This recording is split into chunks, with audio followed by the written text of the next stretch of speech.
কোন মাজলুমের চোখের প্রাণে বৃথা যাবে না, কারণ কিয়ামতের দিন আছে। এটা হচ্ছে মাজলুমের আশার দিন আর জালেমের জন্য হতাশার দিন।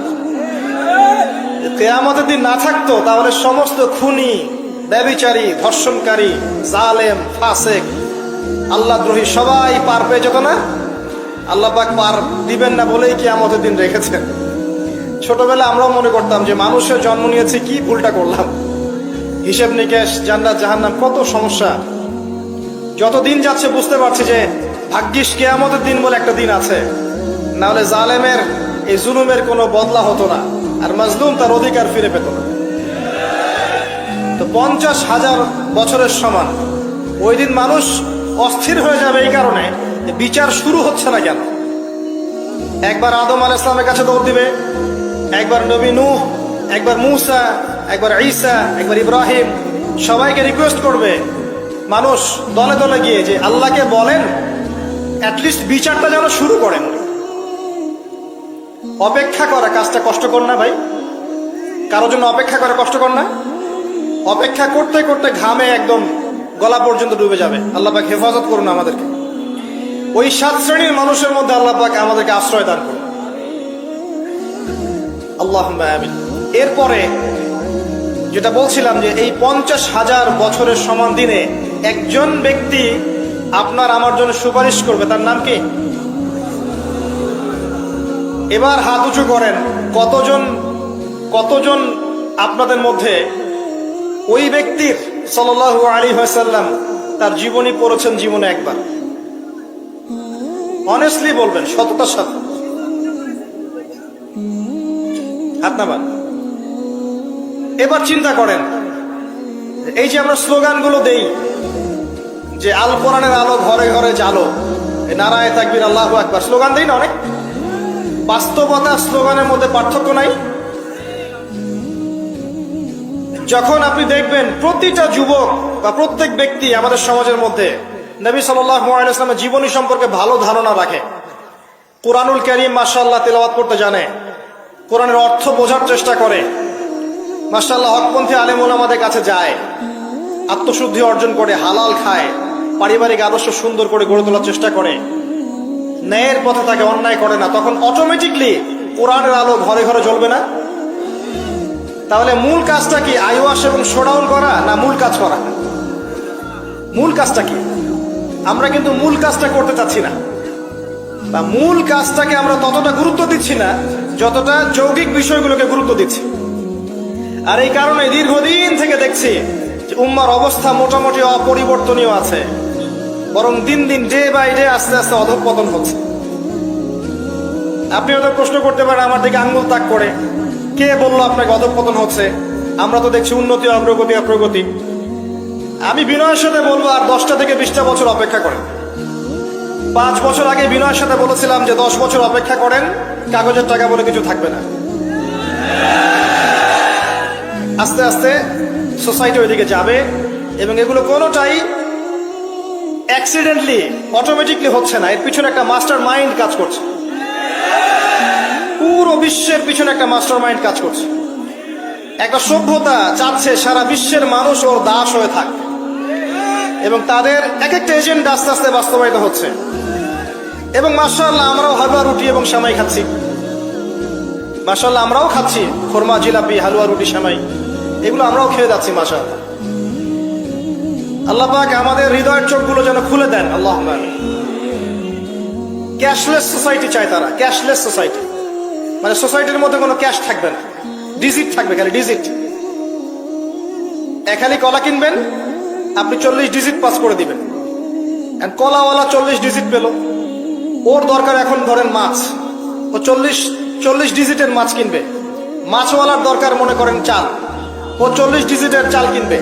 ডিজিট ঘুরবে, খালি সংখ্যা খালি ঘুরতে থাকবে হাত থেকে হাত। এমন একটা মানি আপনাদেরকে দিবে, এমন একটা মুদ্রা দিবে আপনাদেরকে, যে মুদ্রা ধরতেও পারবেন না, পকেটেও রাখতে পারবেন না। এখন তো ধরতে পারেন, পকেটে রাখতে পারেন, একটা সময় আসবে মুদ্রা ধরতেও পারবেন না, পকেটেও রাখতে পারবেন না। এবং এগুলোর মান তারা নিয়ন্ত্রণ করবে। যখন দেখবে যে আপনার মধ্যে তাওহীদ বেশি আছে, ইসলামের চেতনা বেশি আছে, দ্বীনের ফিকির বেশি, ইসলাম ইসলাম করছেন, আপনার মান কমে যাবে। যদি দেখে আপনার মধ্যে দাসত্ব আছে, ওরা যা বলছে আপনি সামিআনা ওয়া আতা'না বলছেন, ইয়েস স্যার করছেন, আপনি উন্নতি, অগ্রগতি, প্রগতি পাবেন। হ্যাঁ, যারা এগুলো লঞ্চ করছে তারা আবার তাদের সম্পত্তিগুলোকে গোল্ড এবং সিলভারে কনভার্ট করছে অলরেডি। দেখেন বড় বড় ব্যাংকগুলোকে দেখেন, সব গোল্ড এবং সিলভারে কনভার্ট করছে। ওই ইসরায়েলের দিকে তাকিয়ে দেখেন, ও তার সমস্ত সম্পত্তিগুলোকে, বেশিরভাগ সম্পত্তিগুলোকেই সাস্টেইনেবল গোল্ডে কনভার্ট করছে। ও আমাদের মতো বোকা নয়।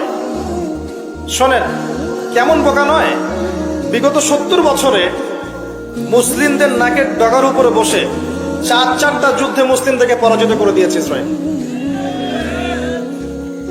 বিগত 70 বছরে ওরা প্রথমে ব্রিটেন, তারপরে আমেরিকার হাত ধরে বিশ্বের এমন একটা জায়গায় এসেছে যে এই জায়গা থেকে তারা বিশ্বের পলিটিক্স, ইকোনমিক্স, মিডিয়া, প্রযুক্তি, ফাইন্যান্স সব নিয়ন্ত্রণ করার শক্তি অর্জন করেছে অলরেডি। আপনি ভাবছেন করবে? অনেকে মনে করে এটা ভবিষ্যৎ বক্তা মনে হয়। আমি বলছি যে বর্তমান সম্পর্কে আপনি খবর রাখেন না বলেই বর্তমানকে আপনার ভবিষ্যৎ মনে হচ্ছে। এটা বর্তমান, এটা ভবিষ্যৎ না। ভবিষ্যতে তো সে সারা বিশ্বকে রুল করবে ইনশাআল্লাহ তাআলা। না হলে তো সে মাসিহুদ দাজ্জালের ফলোয়ারই হতে পারবে না। আর দাজ্জাল তো সারা বিশ্বকে শাসন করবে এবং তাকে ফলো করবে জিউসরাই। তবে হ্যাঁ, এটা আমরা জানি কোরআন এবং হাদিস থেকে আলহামদুলিল্লাহ যে ওদের এই দমন, পীড়ন, জুলুম এবং শাসনটা চিরস্থায়ী হবে না ইনশাআল্লাহ।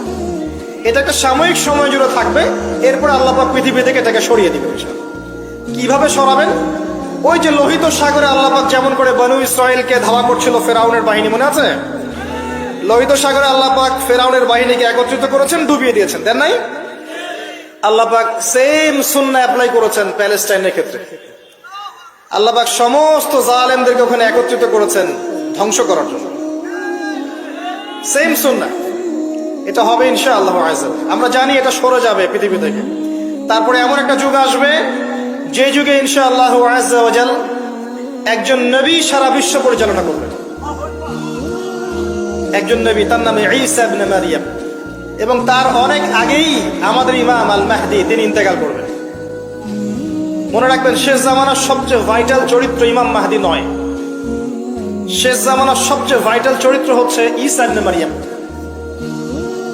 ঈসা ইবনে মারইয়াম সবচেয়ে ভাইটাল চরিত্র, কারণ তিনি জেরুজালেম থেকে সারা ওয়ার্ল্ডে ইসলামী খেলাফা কায়েম করেন এবং 40 বছর, এই 40 সংখ্যা এক্স্যাক্টলি 40 না আরো বেশি আল্লাহ ভালো জানেন, পৃথিবী জুড়ে ইসলামের অনুশাসন বজায় থাকবে ইনশাআল্লাহ। একটা কাঁচা বাড়ি, একটা পাকা বাড়ি আপনি পাবেন না যেখানে আল্লাহর কালিমা প্রবেশ করবে না, জুলুম বলে কিছু থাকবে না ইনশাআল্লাহ। যা দেখছেন আপনি এখন ওয়ার্ল্ড ওয়াইড যে দাপট, দেখে মনে হচ্ছে বিশ্ব এদের কোনো অস্তিত্বই বিশ্ব থাকবে না। এখন সারা বিশ্বের দিকে তাকিয়ে আপনার কাছে মনে হচ্ছে মাশাআল্লাহ, NATO, United Nations, world bank, এটা সেটা, বিশ্ব যে কি হচ্ছে সারাদিন। শুক্র গ্রহ আমার, একজন বলছে না শুক্র গ্রহ আমার, একজন মিসাইল তৈরি করছে, আর একজন প্রতিরক্ষা ব্যবস্থা করছে। ওয়ার্ল্ড অ্যাফেয়ার্স পড়লে মনে হয় যে ওয়ার্ল্ডটা এদেরই, কিন্তু আল্লাহ রাসূল সাল্লাল্লাহু আলাইহি ওয়াসাল্লাম বলছেন যে বিশ্বটা আস্তে আস্তে আস্তে আস্তে তার ধ্বংসের দিকে যাচ্ছে।